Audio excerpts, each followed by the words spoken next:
ونروح بعد كده للمركز الثامن والأفضل في حلقة اليوم مع فيلم الكوميديا والأكشن جينتاما. وطبعا هنا أنا بتكلم عن الفيلم الأول اللي عرض في 2017، اللي حقق نجاحات كبيرة ويعتبر من أنجح أفلام الأنمي اللايف، واللي لاقى إعجاب وقبول من الأوتاكو مش عارف إزاي. والفيلم التاني عرض في 2018 وعوائده عدت 30 مليون، يعني ناجح مقارنة بمعظم أفلام القايمة، بس أقل من الفيلم الأول ب 15 مليون عوائد.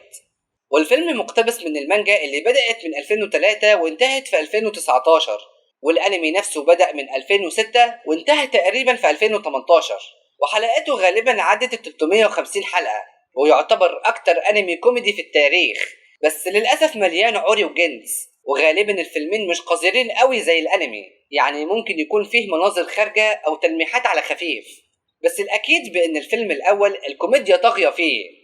والفكرة الرئيسية للفيلم هي بتاعة الأنمي، اللي عبارة عن فضائيين غزوا الأرض، وطبعا سكان الأرض بيقاوموا الغزو ده، وأصحابنا دول مش عارف بيقاوموا الغزو ولا بيساعدوا الناس قصاد فلوس، بس أكيد هم هيحاربوا الغزاة، ومش عارف الصراحة ده ضمن الغزاة ولا بشر ينضم ليهم.